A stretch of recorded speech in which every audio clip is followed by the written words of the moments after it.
In the short summer months, the glaciers along the Icefields Parkway and the Canadian Rockies melt.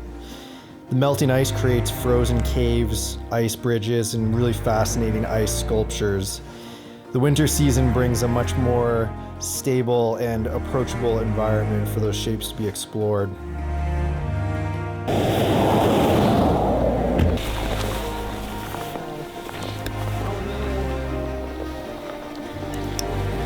It's actually not too bad out.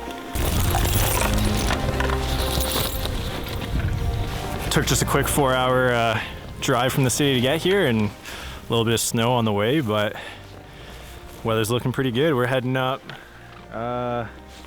just backing over here, see if we can find some ice caves today. So got a whole group of us, pretty stoked.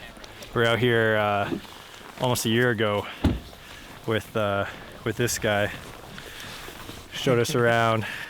If you haven't seen Getting the Shot episode 1, check that out, then come back to this, and then check out how this goes.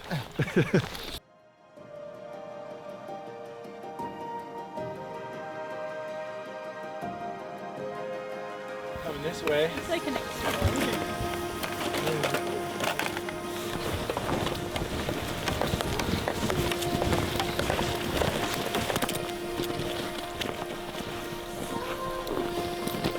Trust it. It's a little slippery.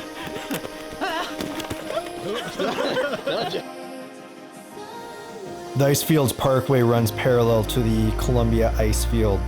The Columbia Icefield has glaciers that extend within just a few kilometers of the parkway, making our approach pretty quick.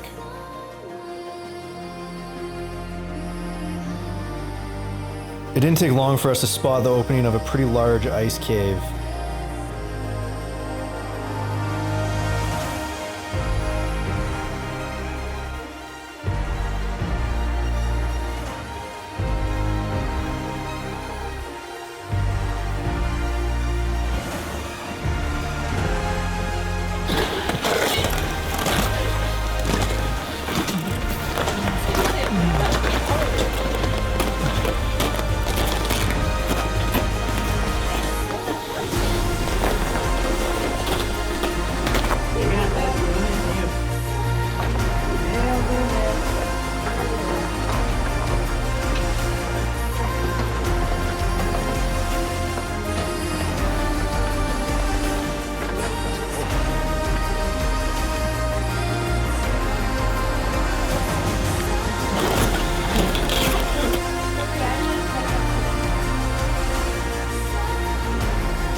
You guys want this is a pretty good shot here. You guys want?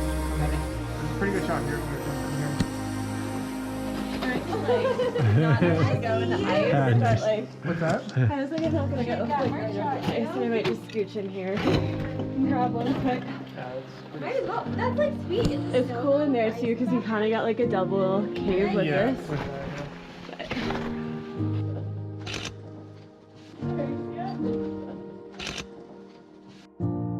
Once inside the cave, I definitely opted for my wide-angle lens. It just gave me a lot more opportunity to shoot as much of the environment as possible. I'd take one more real quick.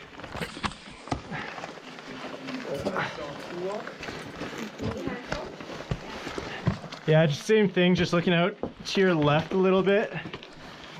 We had a couple variations of subject matter, just placing a person in the frame for a bit of a sense of scale, just to tie in the entire landscape. Yeah, this would be sick at night with a headlamp. Whatever, we can just chill here for the next like 5 hours. Yeah, sure. I want to capture as much of the cave and the experience as possible, so I shot everything and tried to include as much variety as I could. Steven, you want to climb up there with her? Someone once told me that you can't tell this story unless you have the photo to accompany it. Look up and out again.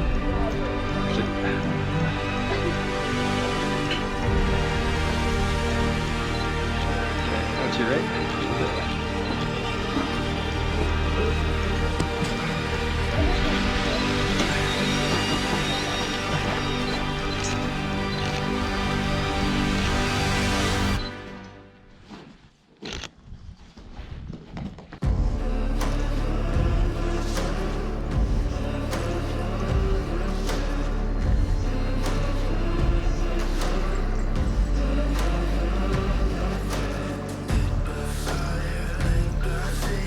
After our short time in the ice cave, we set out to explore what we thought was just a small arch and turned out to be a pretty big ice cave as well.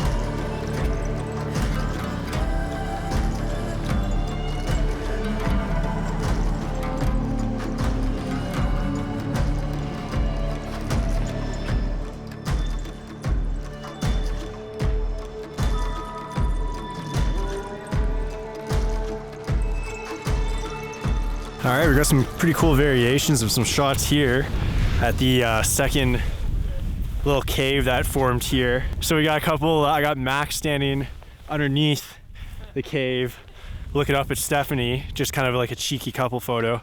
It's kind of fun with the mountains in the backdrop. And then a couple variations of Megan walking over the bridge. And yeah, super sweet. I'm really stoked on some of the photos. Got another variation where we had some foreground in front, and got Mac and Stephanie walking from the mountains in the background, and just some cool, just everything's working out, getting some cool compositions and something new and a lot different than last year. There goes my helmet. Well, now we're packing up, and I think we're gonna head back soon. Got a long drive home.